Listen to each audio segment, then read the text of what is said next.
जय हिंद साथियों।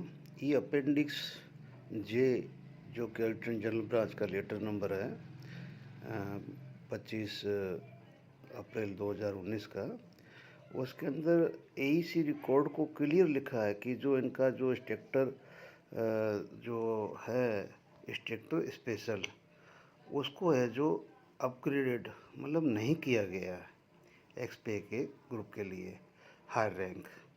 तो ये भी अगर इसमें पैसा देते हैं तो भाई जब एजी ब्रांच ने ये पॉलिसी निकाल दी है उसके बाद में ये सेम है जो 18/5/2023 को भी ये रिपीट हो चुकी है। तो फिर अभी पैसा देना तो दो भाई, जब इसमें क्लियर रिस्ट्रिक्शन लिखा हुआ है एसी स्ट्रक्चर स्पेशल के लिए। ठीक है ना, बाकी आपकी मर्जी। जय हिंद जय भारत साथियों। जय हिंद जय भारत। मैं आपका साथी वेटरन ओम प्रकाश जैसलमेर से। आज कुछ मुद्दे हैं जो कि सोशल मीडिया में उछल रहे हैं। सही है गलत है वो मुझे नहीं पता है, लेकिन ये ज़रूर है कि वो हमारी सैनिक एकता में या हमारी सैनिक छवि में काफ़ी है जो नुकसान पहुंचा रहे हैं। सबसे पहले तो मैं अपने भाई ने अभी एक वीडियो जारी किया कल कि अफसर ओआरओपी की मोदी जी की गारंटी और अगले 5 साल बल्ले बल्ले। भाई थैंक यू, वो तेरा वीडियो मेरे को बहुत पसंद आया। वीडियो के कोई कंटेंट्स मेरे को ख़राब नहीं लगे, लेकिन यार एक बात मुझे अच्छी नहीं लगी, वो लगी अगले 5 साल बल्ले बल्ले। अगर 5 साल बल्ले बल्ले में आ गए ना तो 5 साल भाई तू और तेरी टीम तो वहीं बैठना जंतर मंतर पे अगली सरकार के लिए। ठीक है ना, क्योंकि ये सरकार इन सैनिकों के बारे में सोचने वाली नहीं है जो आपको ही पता है, मेरे को ही पता है। आपने उसमें एक अच्छी बात कही कांग्रेस के बारे में, तो इसमें आपको शायद याद नहीं रहा होगा, लेकिन आपको शायद पता है कि अभी हाल ही में पिछले दिनों हमारे माननीय श्री पीएम नरेंद्र मोदी जी ने एक वक्तव्य दिया था रैली के अंदर कि जब सबसे पहले ओआरओपी का मेरे पास में मुद्दा आया और मुझे पता चला कि कांग्रेस ने 5,000 करोड़ रुपए सैंक्शन किए हैं इसके लिए, और जब मैंने डिटेल में पता किया तो मुझे लगा कि इसका खर्चा 12,000 करोड़ रुपए आएगा। ये कब की बात है? तब की बात है जब ओआरओपी का मुद्दा सबसे पहले हमारे माननीय श्रीमान पीएम मोदी जी के पास में आया। अब वो बोल रहे हैं कि 5,000। तो माननीय इसके अंदर ऐसा है कि कांग्रेस ने जो स्टेप उठाया था वो स्टेप कोश्यारी कमेटी के ऊपर था, और कोश्यारी कमेटी ने ओनली 37 to 38 ईयर्स तक जो मतलब बंदे फौज से रिटायर्ड हो जाते हैं, जो बहुत कम अपनी उम्र में, उन्हीं के लिए ये रिकमेंडेशन किया था। ओआरओपी की पहली शर्त थी कि भी सबसे पहले ओआरओपी का फ़ायदा किसी को मिलता है या मिलना है या मिलेगा तो उन बंदों को जो 37-38 साल के अंदर अपनी नौकरी पूरी करके और वो बाहर चले जाते हैं। अब 37-38 साल वालों को तो आपने जो सिपाही लेफ्टिनेंट तो कोई होगा तो रख लिया, बाकी कोई हवलदार नायकदार सुबेदार होगा और चला गया होगा तो वो तो आपने प्रीमेचर बना के उनको आउट ही कर दिया है, तो कोई उनको मिलने का फ़ायदा मतलब ही नहीं है। तो उसके लिए जो 5,000 करोड़ था वो सफिशिएंट था, क्योंकि उसके अंदर एक क्लाउज और भी था कि कोई भी अधिकारी ऑफिसर 1 रैंक 1 पेंशन के दायरे में नहीं आएगा।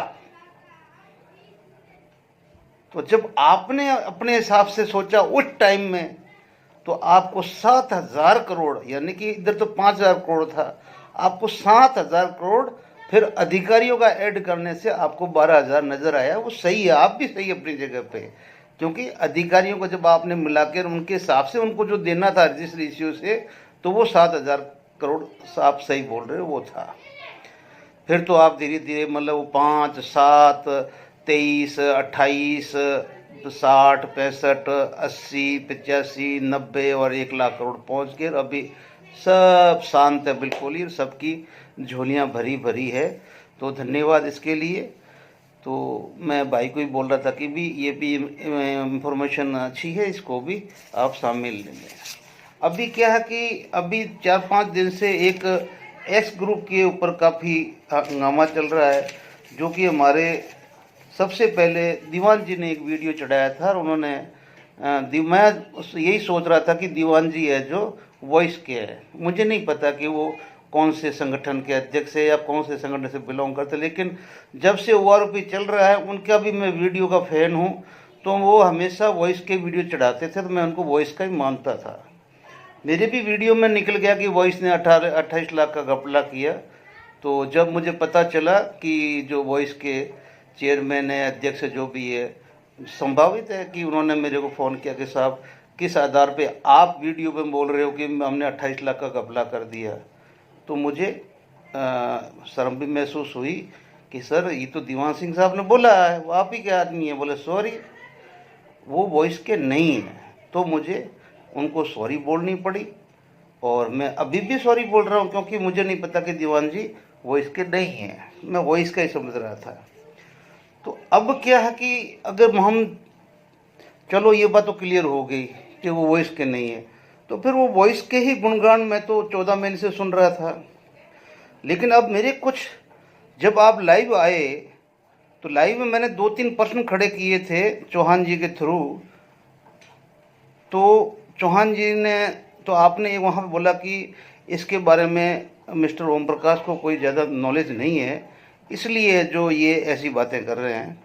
तो मेरे 2-4 प्रश्न हैं, तो शायद मुझे लगता है कि मैं गलत हूँ तो आप मुझे करेक्ट कर देना कि ये जो मुद्दा एक्स ग्रुप पेमेंट का है, जो 2 टेबलें बनी है, ये गलत है, ये बिल्कुल गलत है। क्यों कि इसका जो आधार है वो AICTE है।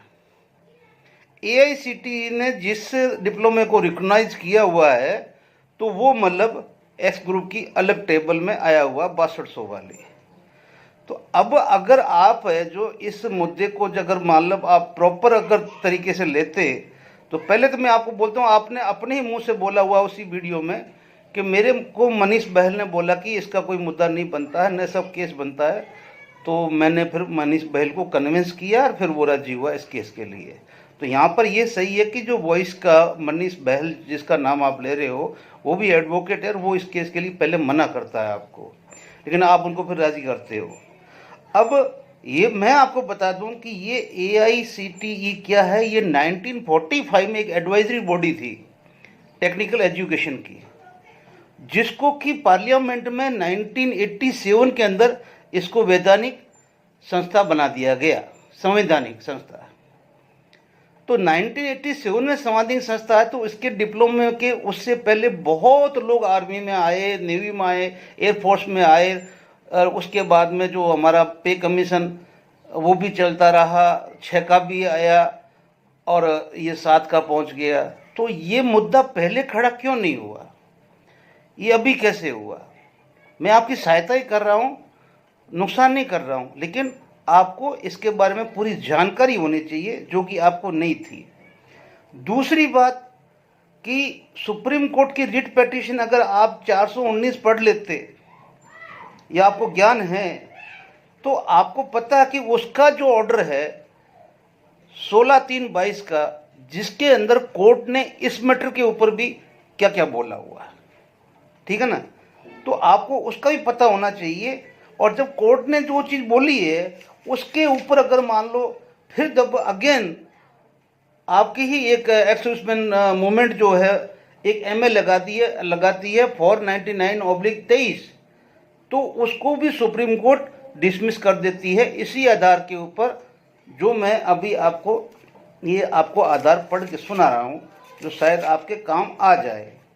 सुप्रीम कोर्ट ने इस पिटीशन में, रिट पिटीशन बोला था कि it is not legal mandate that pensioners who held the same rank must be given the same amount of the pension. The varying benefits that may be applicable to certain person which would also impact the pension payable need not be equalized with rest of person। और यहाँ पर आगे वो क्या बोलते हैं सरकार के लिए कि court has also observed that benefit of new element in a मतलब provisionary scheme can be prospectively applied. तो अब यहाँ पर ये चीज़ है कि साहब ये कोई नया एलिमेंट 7वें पे कमीशन में क्यों लेके आई है सरकार। ये तो 1987 से वैधानिक संस्था है और इसके डिप्लोमे के बहुत लोग हैं 87 के बाद में आर्मी में, जो जैसे मैं अम्युनिशन टेक्नीशियन हूँ, जब 16 में जब ये लिस्ट निकली तो हमारा ट्रेड तो था ही नहीं इसके अंदर।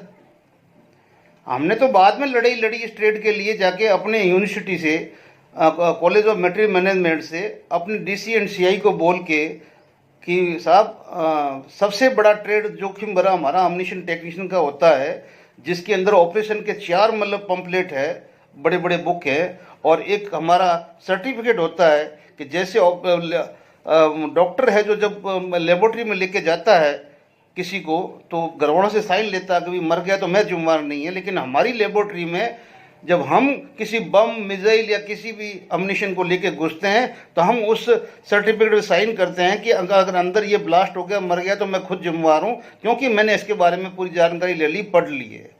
तो इस तरह का ट्रेड अगर AICTE में कैसे अभी तक रिकॉग्नाइज नहीं हुआ, तो ये भूल जब ऑर्डिनेंस ने सुधारी और सुधार के इसको इंक्लूड किया गया।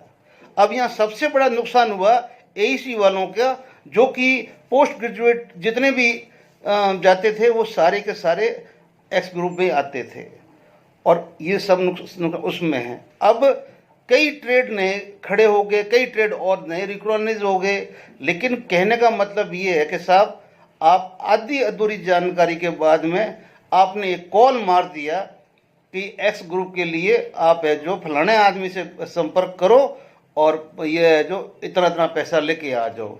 अब मुझे नहीं पता, आपने 5,000 मांगा, जितेंद्र देव ने 15,000 मांगा, जैसा कि उस दिन मैंने उनका भी इंटरव्यू देखा था, अपना वीर बहादुर सिंह साहब का भी, और उसके बाद में उन्होंने बोला कि भाई मैंने तो 15,000 जो मांग रहे थे उसको भी कम करवाया, 5,000 वाले को भी कम करके मैं 2,000 पे ले आया। तो आप भी जानते हैं कि कोई बुक अगर छपानी होती है, 100 पेज की बुक अगर 50 कॉपी छपाएंगे तो उसकी रेट हाई होगी, और अगर वही 100 पेज की 50 कॉपी जगह अगर आप 500 कॉपी छपाते हैं तो उसकी रेट डाउन हो जाएगी, क्योंकि कॉपी वही है, वही छपनी है। तो कहने का मतलब कि अगर कैंडिडेट बढ़ गए हैं तो आपको फीस तो उसी वकील को देनी है, उसी केस की देनी है, तो फिर आप कैंडिडेट कम है, फीस में कम पड़ रही है, यार खर्चा ज़्यादा पड़ रहा है, उन्हीं कैंडिडेटों में पड़ेगा। अब कैंडिडेट बढ़ गए हैं आपके पास में तो आपको फीस कम करने में क्या क्या दिक्कत है भाई। इसमें मैं सोच रहा हूँ कि वीर बहादुर सिंह ने क्या गलती कर दी है, जब कैंडिडेट इनके पास में बहुत ज़्यादा बढ़ गए इन्होंने फीस कम कर दी, ठीक है ना। अब जहाँ तक एक लिस्ट वायरल की अपने आपके द्वारा ही हुई है, जो मेरे पास आई है, और वो उस लिस्ट के अंदर आपके जो करीब है जो 217 आदमी की लिस्ट आपने शेयर की है। अब 217 में क्या है कि हमारे पास में उसमें 5 तो आपके आर्मी के हैं, ठीक है ना, 5 तो नेवी के हैं और 17 आदमी आर्मी के हैं और 195 एयरफोर्स के हैं।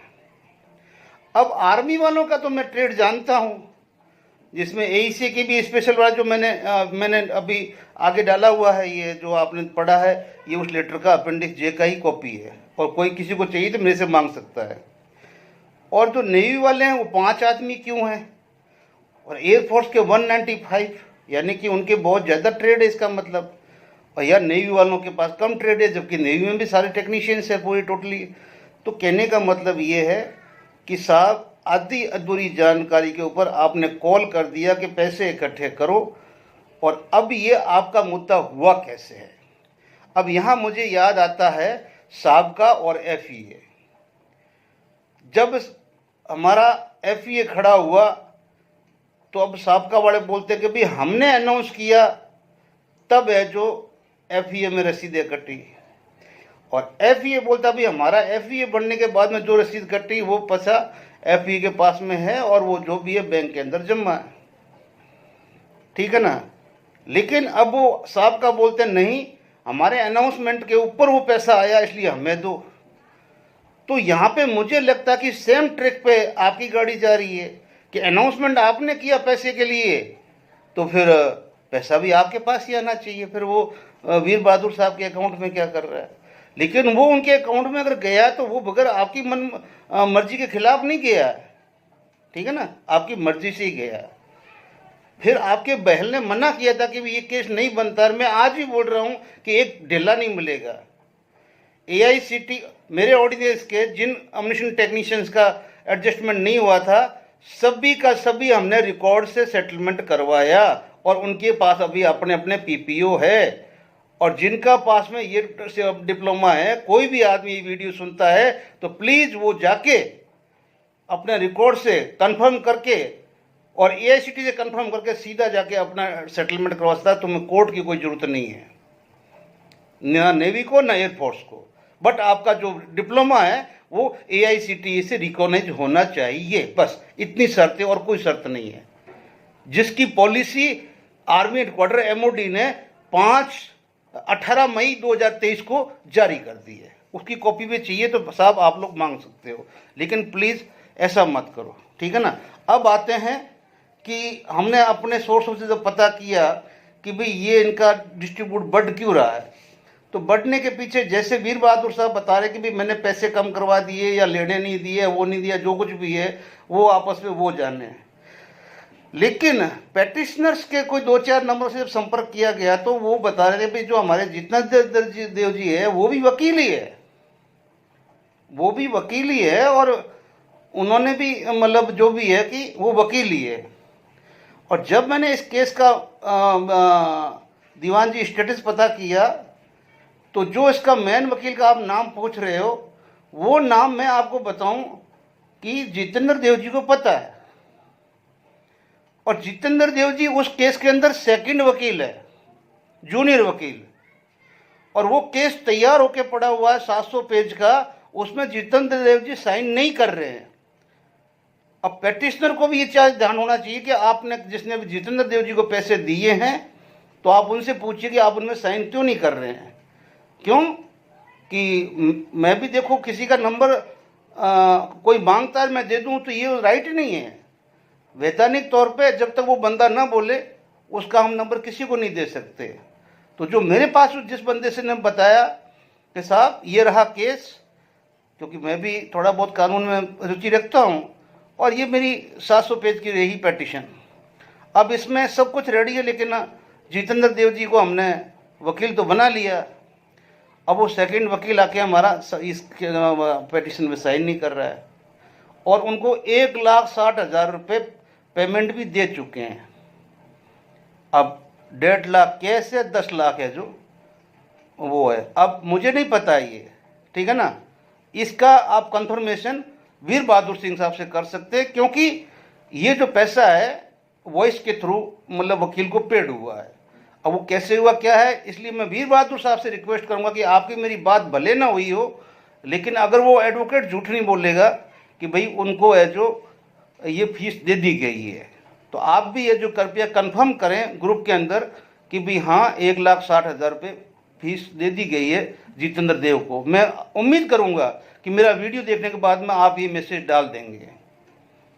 बाकी दीवान जी, मैं आपका बहुत ही, आप बुजुर्ग भी है, मेरे से गलती कोई भी हुई तो मैं आपसे हाथ जोड़ के क्षमा चाहता हूँ, लेकिन तथ्य हमेशा ही तथ्यों के साथ में आप बनाइए वीडियो। तथ्य ऐसे रखिए जिसको बंदे को जरूरत पड़े हाथ में पकड़ो, लो भाई अपना काम करो, ठीक है ना। ऐसे ही बोल दिया, ठीक है ना। तो जैसे अभी हमारे 13 लाख साहब का वाले बोल रहे हैं, और FE वालों को पता नहीं कि कितना पैसा आया है, तो उनका अपना वो पड़ा हुआ है, लेकिन आखिर पैसा तो एक्समैन का ही है, ठीक है ना, और एक्समैन का है तो एक्समैन पे ही खर्च होगा, ठीक है ना, किसी के पर्सन नहीं जाएगा। लेकिन यहाँ पर पैसा आप लोगों ने उन बंदों से लिया है जिनका केस आगे रेक्टिफाई नहीं होने वाला है। मैंने बता दिया है। जो न्यू एलिमेंट, ये तो 1987 से रिकॉग्नाइज मतलब संवैधानिक संस्था है, तो कितने इस डिप्लोमा वाले पहले नौकरी करके पेंशन जा चुके हैं, क्या उनको अभी एक्स ग्रुप पीछे से देगी गवर्नमेंट? आप उनके केस लगाओ ना, फिर हमारे भी लगाओ, हम भी देते हैं पैसा आपको। कि 87 में हमने ये ट्रेड ले लिया था और आज ये ट्रेड रिकॉग्नाइज हो चुका है, तो मैं तब से हमारे को दो ये पैसा, ठीक है ना। तो टेक्निकल मुद्दा होना चाहिए, केस में मेरिट होनी चाहिए, मेरिट के बगैर कोई केस टिकता नहीं है।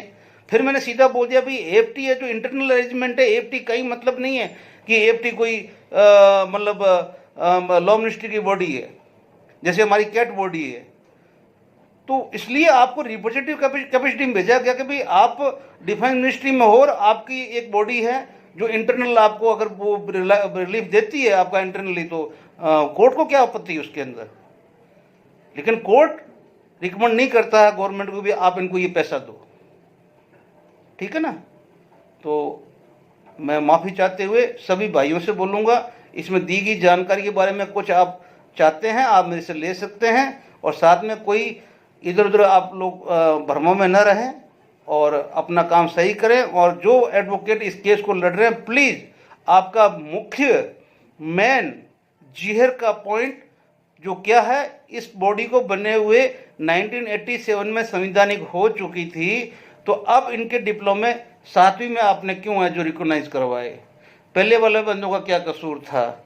या पहले वाली गवर्नमेंटें बेवकूफ़ थी, ठीक है ना, या पहले वाले गवर्नमेंटों को भी क्या मिलना चाहिए?